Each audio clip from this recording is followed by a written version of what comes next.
안녕하세요. 이런 글을 쓰게 될 줄은 정말 몰랐는데 최근에 다른 분이 올린 남편 식탐 이야기를 보고 완전 제 이야기 같아서 집중해서 읽다 보니 저도 제 얘기를 털어놓고 싶어졌습니다. 저도 결국 이혼까지 했거든요. 혹시 뭐 그런 걸로 이혼하냐라고 생각하실 분들도 계실 텐데 당해보지 않고는 그 심정을 이해하기 어려우실 거예요. 단순히 식탐 문제가 아니라고 생각했어요. 하나를 보면 열을 안다고 저에 대한 배려나 아낌 같은 게 전혀 보이지 않았고 이건 뭐 정말 남보다도 못하다고 느꼈으니까요. 우선 저희 부부 이야기를 처음부터 말씀드려야 할 것 같아요. 저희는 결혼한 지 7년 정도 된 부부였습니다. 남편은 공무원이고 저는 직장을 다니다가 결혼 후 그만두고 집에서 살림을 했어요. 아이는 없었고요. 결혼 초기에는 별 문제 없이 지냈는데 시간이 지나면서 남편의 이런저런 모습들이 눈에 들어오기 시작했어요. 처음엔 그냥 좀 먹는 걸 좋아하는 사람인가 보다 했어요. 식당에 가면 음식이 나오기도 전에 반찬을 다 먹어치우고 제가 먹을 목까지 먼저 집어먹는 일이 자주 있었거든요. 그래도 신혼 때니까 귀엽다고 생각하기도 했고 오빠 나도 먹을 거 좀 남겨줘라고 살짝 투정 부리는 정도였어요. 그런데 시간이 지나면서 이게 점점 심해지더라고요. 집에서 요리를 해놓으면 제가 설거지하러 간 사이에 다 먹어치우는 일이 부지기수였어요. 내 몫은? 하고 물으면 아 미안. 너무 맛있어서 그만. 이런 식으로 넘어가려고 하는데 한두 번도 아니고 계속 그러니까 화가 나더라고요. 특히 제가 좋아하는 음식이나 비싼 음식일 때 더 심했어요. 딸기를 사다 놓으면 하루 만에 다 없어지고 고급 초콜릿 같은 거 사다 놓아도 마찬가지였어요. 제가 이것 좀 아껴 먹자라고 하면 알겠어 하면서도 결국엔 다 먹어버리는 거예요.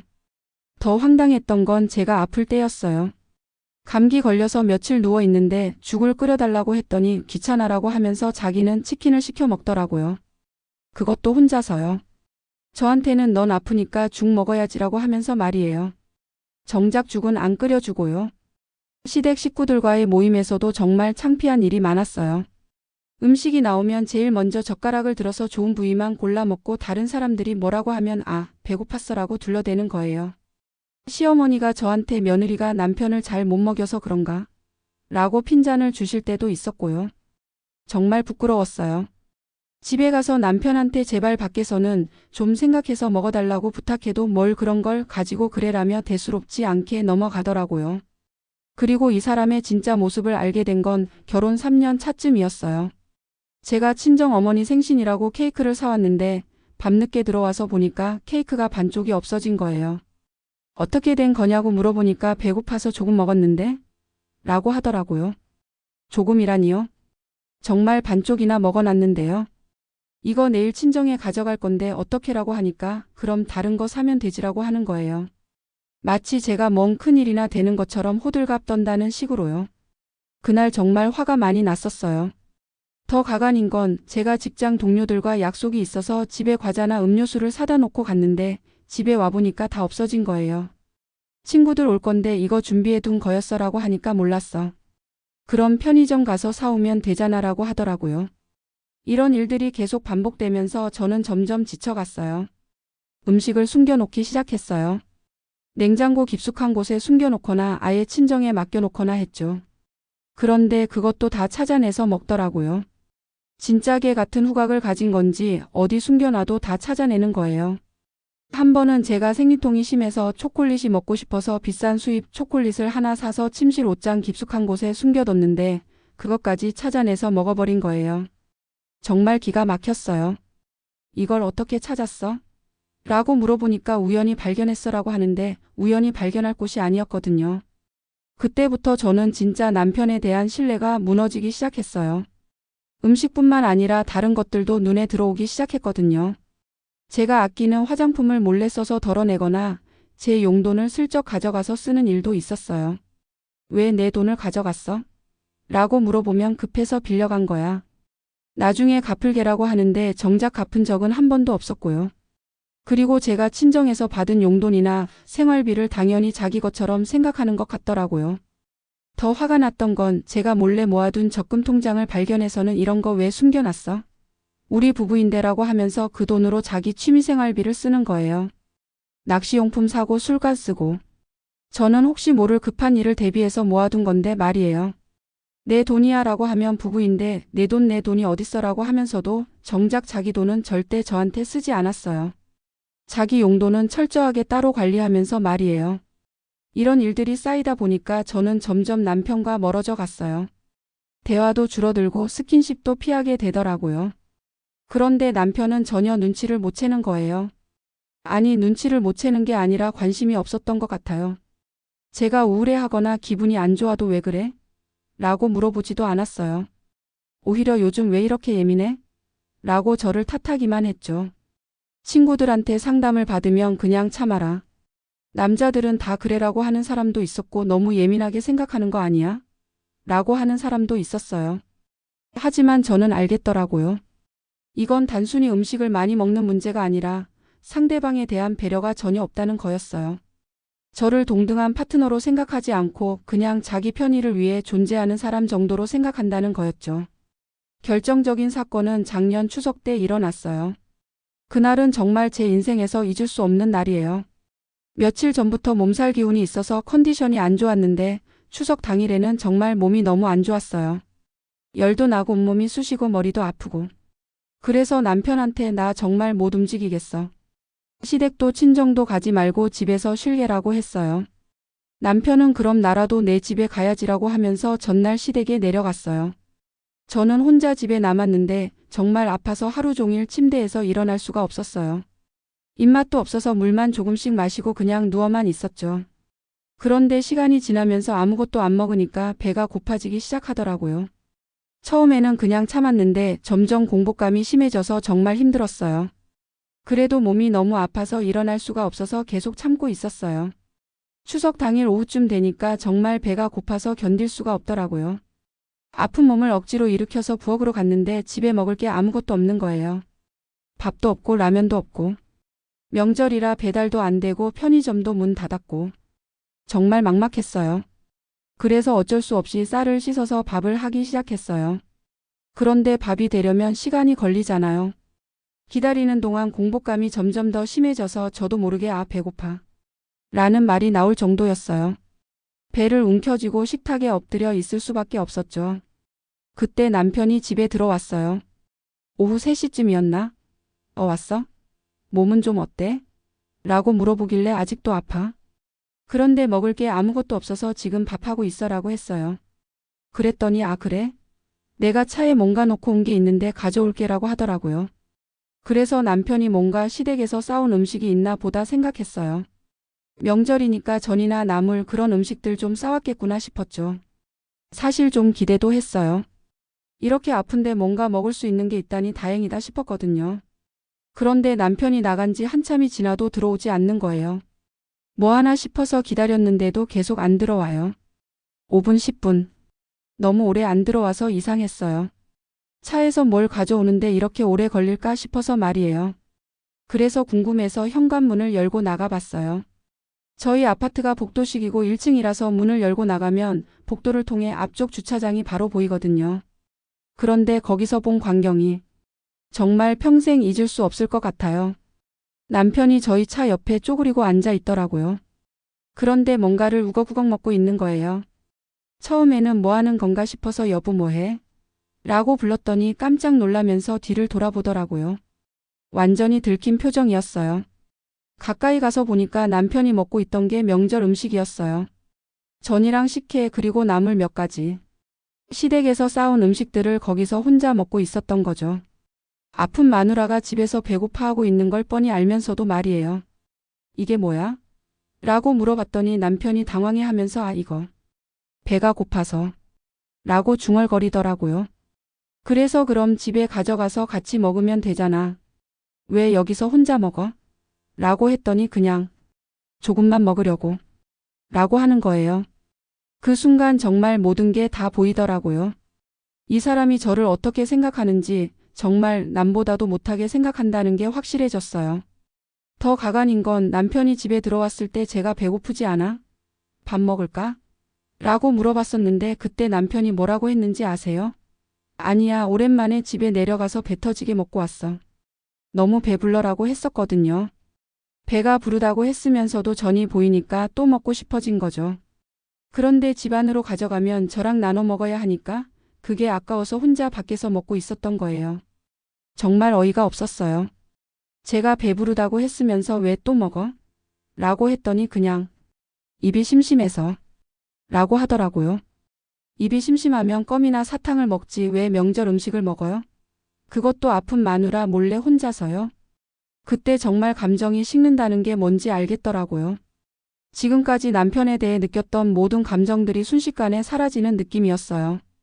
사랑도 애정도 심지어 화조차도 나지 않더라고요. 그냥 허무하고 서늘한 느낌만 남았어요. 집에 들어가자라고 해서 남편이 남은 음식들을 가지고 들어왔는데 저는 이미 먹고 싶은 마음이 사라져 버렸어요. 아무리 배가 고파도 그 음식을 먹을 수가 없더라고요. 남편은 여전히 별일 아닌 것처럼 미안해. 그냥 조금만 먹으려고 했는데라고 하면서 자기 변명만 하더라고요. 제가 얼마나 상처받았는지, 얼마나 실망했는지는 전혀 모르는 것 같았어요. 그날 밤 저는 잠을 못 잤어요.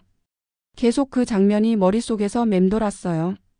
차 옆에 쪼그리고 앉아서 몰래 음식을 먹고 있던 남편의 모습이요. 7년을 같이 산 남편이 저를 그 정도로밖에 생각하지 않는다는 사실이 너무 충격적이었어요. 그 다음 날부터 저는 남편과 대화를 거의 하지 않았어요. 인사 정도만 하고 꼭 필요한 말만 했죠. 남편은 처음에는 왜 그래? 어제 일 때문에 그래? 라고 물어보기도 했지만 제가 계속 차갑게 대하니까 나중에는 아예 물어보지도 않더라고요. 저는 그동안 쌓였던 모든 일들을 다시 한번 되짚어보기 시작했어요. 결혼 7년 동안 남편이 저한테 했던 모든 행동들을 말이에요. 그러니까 정말 끔찍하더라고요. 한두 번이 아니었어요. 계속 반복된 패턴이었던 거죠. 제가 힘들 때 도움을 주기는커녕 오히려 더 힘들게 만들었고 제가 좋아하는 것들을 빼앗아갔고 저를 배려하는 모습은 한 번도 보여준 적이 없었어요. 그런데도 저는 그동안 부부니까 참아야지. 남자들은 원래 그래 이런 식으로 자꾸 합리화하려고 했던 거예요. 하지만 이제는 더 이상 참을 수 없겠더라고요. 이 사람과 함께 살면 저는 계속 불행할 것 같았어요. 아니, 불행 정도가 아니라 제 자존감이 완전히 바닥까지 떨어질 것 같았어요. 그래서 결심했어요. 이혼을 하자고요. 처음에는 무서웠어요. 결혼한 지 7년이나 됐는데 이제 와서 혼자 살 수 있을까? 경제적으로는 어떻게 하지? 주변 사람들은 뭐라고 할까? 이런 걱정들이 많았어요. 하지만 그런 것들보다 더 중요한 건 제 행복이었어요. 이 사람과 계속 살면서 매일매일 스트레스 받고 화내고 실망하면서 살 바에는 차라리 혼자 살면서 평온하게 사는 게 나을 것 같았거든요. 그래서 한 달 정도 지나서 남편한테 이혼하자고 말했어요. 조용히 둘이 앉아서 진지하게 얘기했죠. 여보, 우리 이혼해요 라고 말했더니 남편이 완전히 놀라더라고요. 갑자기 왜? 뭔 소리야? 라고 하면서 당황해 하더라고요. 그래서 제가 그동안 느꼈던 모든 것들을 다 말해줬어요. 추석날 일부터 시작해서 그동안 쌓였던 모든 일들을 하나하나 다 얘기했어요. 당신이 저한테 한 모든 행동들을 보면 저를 정말 사랑하는 사람의 행동은 아니에요. 남보다도 못하게 대하잖아요. 저는 더 이상 이렇게 살고 싶지 않아요 라고 했더니 남편이 뭐 그런 걸로 이혼해? 미쳤어? 라고 하더라고요. 정말 끝까지 이해를 못 하더라고요. 자기가 뭘 잘못했는지 전혀 모르겠다는 식이었어요. 나는 바람 피운 것도 아니고 도박한 것도 아니고 때린 것도 아닌데 뭐가 문제야? 라고 하면서 말이에요. 그래서 제가 바람 피우고 도박하고 때리는 것만 이혼 사유가 아니에요. 서로 존중하지 않는 것도 충분한 이혼 사유라고 생각해요 라고 했더니 존중? 내가 언제 존중 안 했어? 라고 하더라고요. 정말 답답했어요. 남편이 방방 뛰면서 절대 이혼 안 해. 그런 이상한 생각하지 말라고 했지만 저는 이미 마음을 굳혔어요. 그리고 며칠 후에 시댁에 얘기가 들어갔나 봐요. 시어머니한테서 전화가 왔어요. 며느리야, 갑자기 이혼 얘기가 뭔 소리야? 미쳤어? 라고 하시더라고요. 그래서 저도 시어머니한테 그동안 있었던 일들을 다 말씀드렸어요. 하나하나 구체적으로 설명해 드렸더니 시어머니도 할 말이 없어지시더라고요. 사실 시어머니도 남편의 그런 성격을 어느 정도는 알고 계셨던 것 같아요. 어릴 때부터 그런 면이 있었다고 하시더라고요. 그래도 부부인데? 라고 하시면서도 제가 구체적인 사례들을 들어서 설명하니까 더 이상 뭐라고 하지 못하시겠더라고요. 친정 부모님한테도 말씀드렸어요. 처음에는 그래도 이혼은 라고 하시면서 걱정하셨는데 제가 그동안 있었던 일들을 자세히 말씀드리니까 그래, 내가 결정한 대로 해라. 우리가 뒷받침해 줄게라고 하시더라고요. 친구들 반응은 제각각이었어요. 잘했어, 나 같아도 못 참았을 거야 라고 하는 친구들이 있는가 하면 그래도 이혼까지는 라고 하는 친구들도 있었어요. 하지만 대부분은 제 편을 들어줬어요. 특히 기혼 친구들은 나도 비슷한 경험이 있는데 정말 스트레스 장난 아니지라고 공감해 주더라고요. 남편은 몇 개월 동안 계속 이혼을 거부했어요. 다시 생각해봐, 내가 바뀔게, 앞으로는 그런 일 없을 거야, 이런 말들을 계속했죠. 하지만 저는 이미 마음이 떠난 상태였어요. 더 이상 이 사람에게 기대할 것도 없었고 믿을 수도 없었어요. 그리고 정말로 바뀔 사람이라면 진작에 바뀌었을 거라고 생각했어요. 7년 동안 제가 얼마나 많이 얘기했는데도 전혀 달라지지 않았잖아요. 이제 와서 바뀌겠다고 해도 믿을 수가 없더라고요. 결국 6개월 정도 실랑이를 벌인 끝에 남편도 포기하고 협의 이혼에 동의했어요. 더 이상 끌고 가봤자 서로에게 좋을 게 없다는 걸 깨달았나 봐요. 이혼 절차를 진행하면서도 남편은 끝까지 이해하지 못하겠다는 식이었어요. 정말 음식 때문에 이혼하는 거야? 라고 계속 물어보더라고요. 그래서 제가 음식 때문이 아니라 당신이 저를 어떻게 생각하는지 알았기 때문이에요 라고 했는데도 끝까지 못 알아듣더라고요.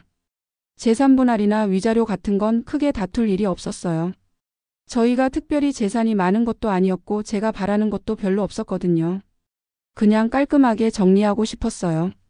오히려 남편이 내가 나가는 거니까 집은 내가 가져야지라고 하더라고요. 전세금까지 혼자 가져가겠다는 식으로요. 그것도 참 어이없었지만 그냥 넘어갔어요. 어차피 그 집에서 살고 싶지도 않았고 새로 시작하는 거니까 깔끔하게 정리하고 싶었거든요. 다만 제가 결혼 전부터 가지고 있던 개인 물건들과 제 명의로 된 적금 통장 정도만 가져갔어요. 이혼하고 나서 친정에서 한동안 지냈어요.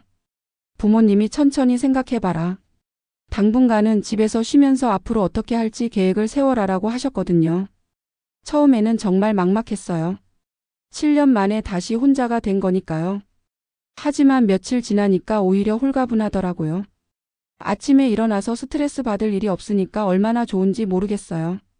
냉장고에 뭘 넣어놔도 없어질 걱정 안 해도 되고 제가 좋아하는 음식을 마음껏 먹을 수 있고 제 물건들을 숨겨놓지 않아도 되고 정말 자유로웠어요.